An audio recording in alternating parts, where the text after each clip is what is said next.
ত্রাসপুনন, আরেকটা রূপকথা, এবং তারপর তোমার আবার আসিব ফিরে, এটা নিয়ে কতটা আশাবাদী? এটা নিয়ে আশাবাদী এই জন্য যে এটা এমন একটা সিনেমা যেটা সব বয়সে সব মানুষের ভালো লাগার ছবি। এই ছবিতে না কোনো প্রেম, না কোনো রহস্য, না কোনো খুন খারাপি আছে। একটা সুন্দর প্রকৃতিকে যেই লোকটা ভালোবাসে তারই এই ছবি ভালো লাগবে। আর এই ছবিতে 11খানা গান আছে, যে গান অত্যন্ত শ্রুতি মধুর, যে গান আমরা শুনতে চাই, শুনতে ভালোবাসি।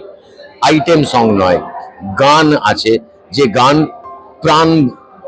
প্রাণে জল দেবে, এরকম গান। এবং এতগুলো মানুষজন এই ছবিতে আছেন, অভিনয় করেছেন, সব নিয়ে আমাদের এই চেষ্টা। আমার ধারণা দর্শককে এই ছবি যদি পৌঁছতে পারি, কারণ আমাদের ক্ষমতা খুব সীমিত, যে কারণে আপনাদের কাছে আবেদন যে সীমিত, আমরা যারা বিরাট প্রচার করে বিভিন্ন জায়গায় রিলিজ করতে পারবো না, সে ক্ষমতা আমাদের নেই।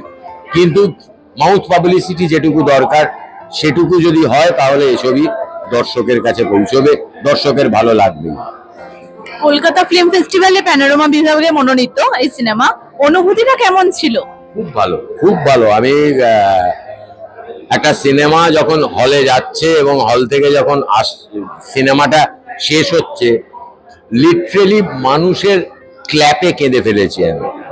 এত মানুষ উঠে দাঁড়িয়ে, এবং আমার কাছে ক্লিপিংস গুলো আছে, অধিকাংশ মানুষ 50 ঊর্ধ্ব, কোথাও গিয়ে তাদের মূলটা ছুঁতে পেরেছে। আবার ইয়াং জেনারেশন কোথাও গিয়ে তাদেরও ছোঁয়া গেছে। এইটা ভীষণ জরুরি ছিল। কলকাতা ফিল্ম ফেস্টিভ্যাল আমায় বুঝিয়েছে, দর্শক যদি দেখতে আসে ছবিটা, তারা মুখ ফেরাবে না। ফিল্ম ফেস্টিভ্যাল আমাকে ওই সাহায্যটা করেছে অত মানুষের রিয়াকশন দিতে। মানে স্ট্যান্ডিং ওভেশন পাচ্ছে একটা বাংলা সিনেমা, এবং চোখ ছল করে বেরিয়ে বলছে আপনি ঠিক বলেছেন এই ছবিতে। এইটা আমার কাছে একটা পরিশ্রমের একটা ঠিক সফলতা। বারবার স্ক্রিপ্ট চেঞ্জ করা হয়েছে আমরা জানি, সেটার জন্য কি কোনো বিশেষ কারণ আছে?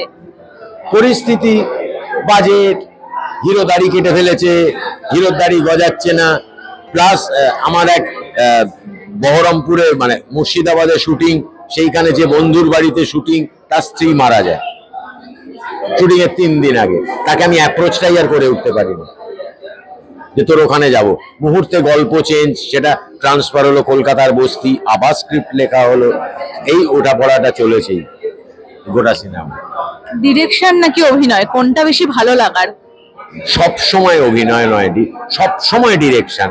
অভিনয়টা আমাকে ইএমআই ভরতে দিতে হয়। যদি আমার কাছে পরপর ডিরেকশনের কাজে আমার পেটটা চলে যেত, বিশ্বাস কর আমি আর অভিনয় করতাম না। ঋতব্রত তো নিজের একজন পারিবারিক সম্পর্কের মধ্যে পড়ে, ওকে নিয়ে কাজ করা কিরকম লেগেছিল? ঋতব্রত আমার মনে হয় এই সময়ে দাঁড়িয়ে সবচেয়ে ম্যাচিওর্ড অভিনেতা এই বয়সে। স্ক্রিপ্টটা হয়ে যাওয়ার পর, ও একটা ছেলে প্রথম বিদেশ থেকে আসে, যে প্রত্যেকটা কথায় রাস্তার দোকানে চা অব্দি খায় না, যে এটা কি ভালো কি মন্দ জানি না। সে পরিষ্কার ভাষায় আমি আজ বাংলাদেশের হৃদয় হতে গাইছে। এই যে থ্রু আউট জার্নি, কোথায় গিয়ে ওর ল্যাঙ্গুয়েজ একটু একটু করে গ্রাফ পাল্টাচ্ছে, এই পুরো অঙ্কটা ঋতব্রতর করা, আমার করা না। কোন সিনে ইংরেজির ব্যবহার বেশি হবে, কেন পেছনে গিয়ে ইংরেজির ব্যবহার কমে আসবে, এই পুরো অঙ্কটা ঋতব্রত করেছে। যে গল্পের ঠিক কোনখানটায় আছি আমরা, হয়তো সিন চেঞ্জ হয়েছে, বলো কোন জায়গায় আছি, তাহলে চেঞ্জ করছি। এই পুরো পুরো ব্রেন স্টর্মিংটা ঋতব্রত ভীষণ ম্যাচিওর। এবং আমার মনে আছে একটা দৃশ্য, যে দৃশ্যটা নিউ টাউনের রাস্তায় রাত্রিবেলা শুটিং করা হচ্ছে, নায়ক নায়িকা একে অপরকে চুম্বন করছে। ও প্রত্যেকটা মানে টেক বা লাইটের মাঝখানে, হ্যাঁ বেরিয়ে গেছো আমি আসছি, হ্যাঁ বেরিয়ে গেছো আমি আসছি, এটা চলছে। তার মধ্যে চুমুটা খেলো। খাবার পর আমি জিজ্ঞেস করলাম যে আর একবার নেব, কি হয়েছে রে? জানলাম যারা বেরিয়ে গেছো জিজ্ঞেস করা হচ্ছে, সেটা একটা অ্যাম্বুলেন্স, আমার দাদাকে, শান্তি দাদাকে হসপিটালাইজড করা হচ্ছে। একজন বলে চলো শটটা আর একবার দিই বলে, আবার কিন্তু কোথাও দেখে বোঝা যাচ্ছে যে একটি ছেলে যার বাবাকে সেই মুহূর্তে হাসপাতালে নিয়ে আসা হচ্ছে, সে দাঁড়িয়ে অভিনয় করছে। একজন অত্যন্ত মেধাবী অভিনেতার, মেধাবী ডিসিপ্লিনড অভিনেতা বলেই এটা সম্ভব। আচ্ছা, কোথাও গিয়ে তুমি যখন অভিনয় করছো, তখন তো অন্য ডিরেক্টরের সাথে কাজ করতে হচ্ছে, এবং নিজে একজন ডিরেক্টর হিসেবে কোথাও গিয়ে কি সেখানে মনে হয় যে এই জায়গাটা একটু চেঞ্জ হলে ভালো হতো, সেখানে কি কোনো অসুবিধা হয়? একদম না, আমি প্রত্যেক মুহূর্তে শিখি। আমি খুব ভালো ডিরেক্টর ভুল বললেও তাই করে দিক। আমি ভীষণ ভালো শিক্ষক, মানে ছাত্র, কারণ আমি মনে করি প্রত্যেক পরিচালকের নিজের একটা ভাবনা আছে, সে নিশ্চয়ই কোনো কারণে এভাবে করতে বলেছে, আমার কাছে তাকে স্যাটিসফাই করে। এবং সবচেয়ে বড় প্র্যাকটিস তো হয় মেগা সিরিয়ালে, সিনে যাওয়ার 5 মিনিট আগে লম্বা 5 পাতা ডায়ালগ, 4 পাতা ডায়ালগ, আমি এইটা ধারাবাহিকভাবে করে আসছি। এবং আমি মনে করি সিনেমা, ওটিটি ইত্যাদি প্রভৃতিতে অভিনয় করার চেয়ে সবচেয়ে শক্ত জায়গা মেগা সিরিয়ালে অভিনয় করা, এবং সেখানে ডিরেক্টরই শেষ কথা বলে, এবং আমি সেখানে কৃতদাস হয়ে থাকতেই পছন্দ করি। সবশেষে দর্শকদের জন্য কি বলতে চাও? প্লিজ প্লিজ প্লিজ এই ছবিটা দেখুন, একবার কষ্ট করে হলে আসুন। কথা দিচ্ছি বাকি দায়িত্ব আপনার, বাকি দায়িত্ব ছবিটা নেবে, আমি না। ছবিটা আপনাকে ভালো লাগানোর, এবং এই যে এসেছেন আমার অনুরোধ শুনে এসেছেন, মনে মনে গালমন্দ যাতে করতে না হয় সে ব্যবস্থাই ছবি করে রেখেছে, আমি নই। করে রেখেছে ছবি নয়, করে রেখেছে আমার বাংলা। আবার আসিব ফিরে কলকাতা ইন্টারন্যাশনাল ফিল্ম ফেস্টিভ্যালের প্যারানমা বিভাগের একটা অন্যতম সিনেমা, তা সেখানে মুখ্য চরিত্রে অভিনয় করতে পেরে কেমন লাগছে, অনুভূতিটা কেমন? খুবই ভালো। মানে আমার সবচেয়ে বেশি যেটা আকর্ষণ করেছে সেটা হচ্ছে বিষয়বস্তুটা। এত ইম্পর্টেন্ট একটা বিষয়বস্তু যে পশ্চিম বাংলা নিজের কালচার, আমাদের যে কালচারাল ডাইভার্সিটি, এইটার প্রতি একটা ট্রিবিউট হচ্ছে আবার আসিব ফিরে ছবিটা। এবং দর্শক যখন ছবিটি দেখবেন আপনারা বুঝতে পারবেন যে মানে পশ্চিমবঙ্গের মানে এত কিছু, গান, নাচ, শিল্প মাধ্যম, ভাষার ডায়ালেক্ট, খাবার দাবার, জামা কাপড়, ছবি আঁকা, এত রকমের আমাদের কাছে কালচারাল সম্পদ আছে, যে ঐশ্বর্যের ভান্ডার আছে আমাদের কাছে, সেটাকে কোথাও একটা কুর্নিশ জানায় এই ছবিটি। সেই জন্যই এই ছবিটির সঙ্গে যুক্ত হওয়া, এবং কোথাও একটা নিজের মাতৃভাষাকে, নিজের বাংলাকে আবার ফিরে দেখা। তোমার চরিত্রটা নিয়ে যদি একটু বলো, তোমার এখানে চরিত্রটা কি? আমার চরিত্রের নাম প্যাডি। প্যাডি আমেরিকা থেকে আসে এবং ভীষণ ট্যাশ একটা ছেলে, কোনোদিন লুচি হাত দিয়ে ছেড়ে খাইনি, একদম ভাঙা ভাঙা বাংলায় কথা বলে, দাদুর সঙ্গে প্রথমবার দেখা হতে দাদুকে হাই বলে, মানে সে একেবারেই বাঙালি কালচারের সঙ্গে ওয়েল অ্যাকাস্টম নয়। সে ফিরে এসে তার চোখ দিয়ে আমরা দেখতে পাই কি করে সম্পূর্ণ তার দৃষ্টিভঙ্গি বদলে যায়। প্যাডির দৃষ্টিভঙ্গি বদলে গিয়ে প্যাডি আবার নতুন করে তার ভাষা, তার বাংলাকে চেনে। এখানে তো পরিচালক হিসেবে নিজের কাকাকে পাচ্ছ, প্লাস বাবা, একটা পারিবারিক মেলবন্ধন, তা সেটা কেমন লাগছে, কতটা এনজয় করছো? খুবই সুবিধা হয় কাজ করতে তাজু কাকাইয়ের সাথে। তাজু কাকাই প্রচন্ড মজা করে কাজ করে।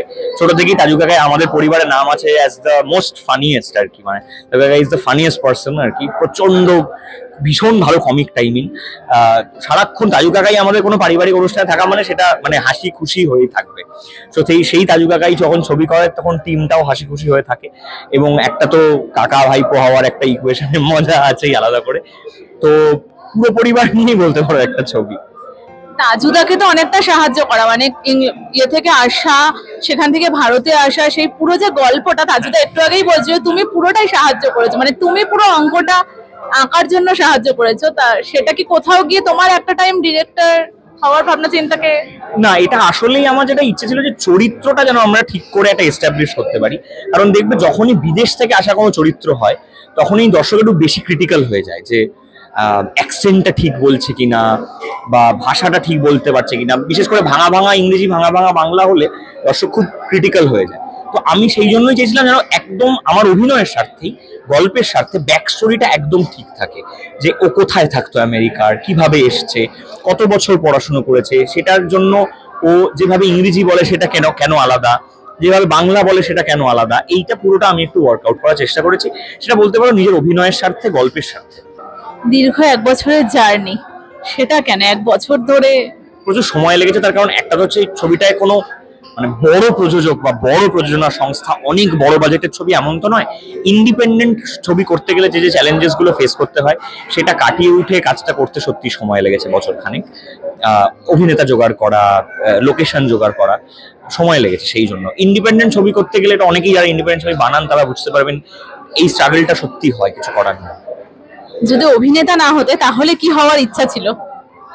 আমার আসলে অনেক সময় অনেক কিছু হওয়ার ইচ্ছা ছিল। মাঝখানে একটা সময় খুব ইচ্ছে করতো ক্রিকেট খেলবো, ক্রিকেটার হব। আসলে এত ছোট বয়স থেকে অভিনয় করি যে অভিনয় না করলে আর কি করতাম, এই সত্যি এইটা কোনোদিন ভেবে দেখিনি। আজকে আবার আসিব ফিরে ট্রেলার, মিউজিক এবং পোস্টার লঞ্চ হলো, তুমি সেখানে একজন মুখ্য চরিত্রে অভিনয় করতে পেরে কিরকম লাগছে? আমি তো ভীষণ এক্সাইটেড, কারণ ছবিতে এটা আমার প্রথম কাজ। আমি আমি কখনো ভাবিনি যে এত তাড়াতাড়ি আমি কোনো সিনেমায় কাজ করবো। তাজুদার সাথে আমার ফেসবুক থেকে পরিচয়।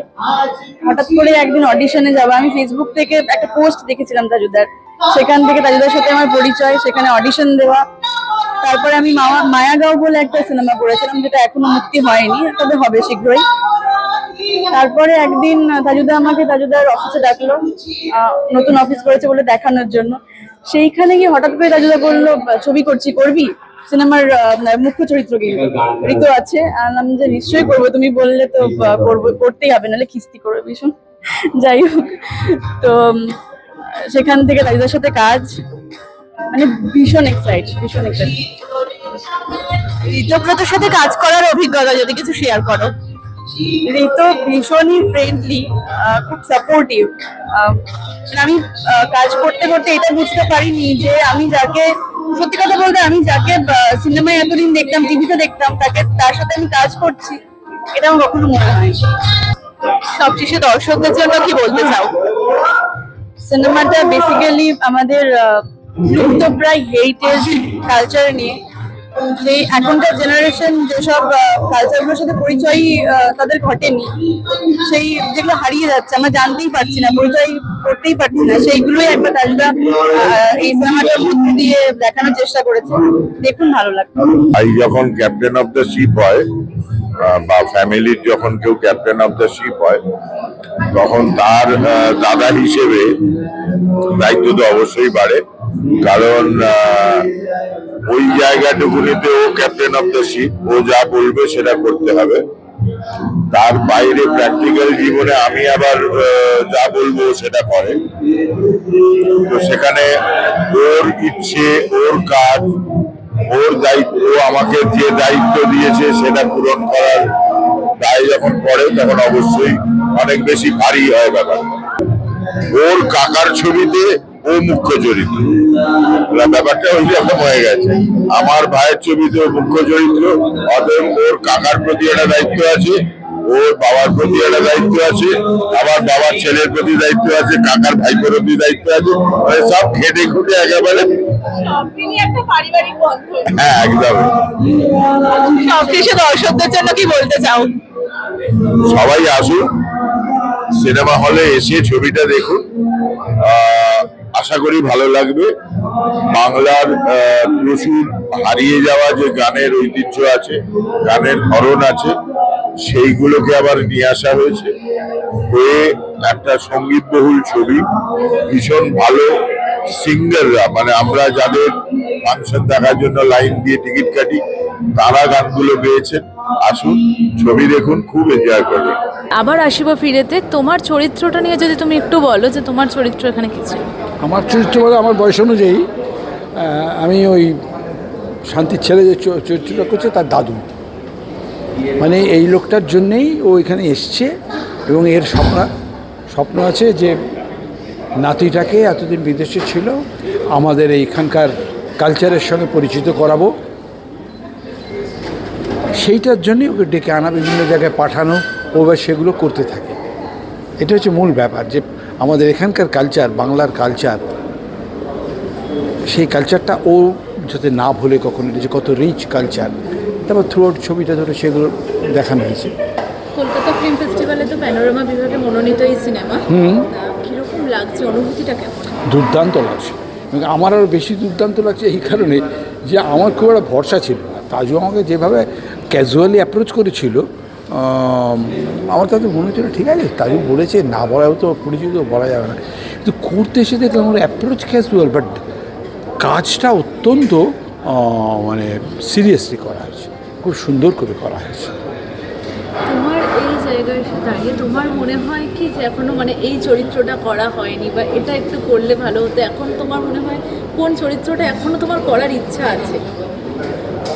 অনেক চরিত্র করবার ইচ্ছা আছে, এই তার মধ্যে পেয়ে গেলাম এটা, তাজু যখন ডেকে দিল, এটাও তার মধ্যে একটা।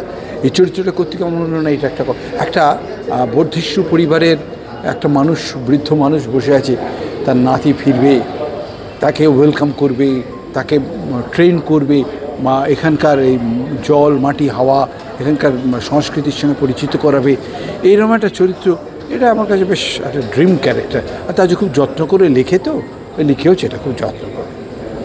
সিনেমা বা সিরিয়াল দুটোর মধ্যে কোনটায় অভিনয়টা মনে হয় যে একটু বেশি চাপের, মানে সিনেমার চাপটা অন্যরকম বা সিরিয়ালের চাপটা অন্যরকম, তুমি কোনটায় বেশি? না, আমার কাছে দুটোই ভীষণ চাপের, খুবই চাপের। তবে সিরিয়ালের চাপটা এই কারণে বেশি হয় যে ওই সারাদিন যে বসে থাকা 10 ঘন্টা 12 ঘন্টা, ওইটা খুব হার্ডসাম। আর তো সারা মাস ধরেই চলতে থাকে, সারা বছর ধরে চলতে থাকে। সিনেমাটা নির্দিষ্ট সময়, টাইমটা লিমিটেড, আমার মতো মানুষের পক্ষে ওইটাই অনেক ভালো। তুমি এই সিনেমাটা নিয়ে কতটা আশাবাদী, তোমার কি মনে হয় যদি একটু বলো? আমার তাজুদার সঙ্গে প্রথম কাজ এটা, আর চরিত্রটা যখন আমাকে ব্রিফ করা হয়েছিল আমার খুব ভালো লেগেছিলো, কারণ আমি একটু শেডেড ক্যারেক্টার করতে খুব ভালোবাসি। তো এখানে আমি মায়ের চরিত্রটা করেছি, আমার খুব ভালো লেগেছিলো। এবং সবথেকে বড় টিমটা এত ভালো, আমাদের এটা পুরো ফ্যামিলির মতন, মানে সবাই খুব পরিচিত। এই যে ফাল্গুনিদা, প্রত্যেকে মানে একটা ঘরোয়া, যেটা খুব ভালো লেগেছে। আবার আসলে দর্শকদের জন্য কি বলতে চাও? আপনারা ফিরে আসুন, বাংলা ছবিতে ফিরে আসুন, হলে গিয়ে দেখুন, এইটাই বলতে চাই দর্শকদের। এবং এই ছবিটা দেখলে আপনাদেরও হয়তো মনে হবে যে বাংলার কালচারটা কতটা মানে রিচ। আমি গাড়িতে বসে আমার ড্রাইভার যখন গান চালায়, হিন্দি গান শুনে আমার খুব কষ্ট হয়। আমার তখন মনে হয় মহারাষ্ট্রে বসে কেউ হয়তো বাংলা গান শুনবে না, পাঞ্জাবে বসে কেউ বাংলা গান শুনছে না তার গাড়িতে বসে, এখানে কিন্তু হিন্দি গান শুনছে। আমি হিন্দির বিরোধী নই, কিন্তু আমার ভাষাটাকে যেন ভালোবাসা হয়, আমার কালচারটাকে যেন ভালোবাসা হয়, এই ছবিতে ভীষণ সুন্দরভাবে প্রকাশ করা হয়েছে।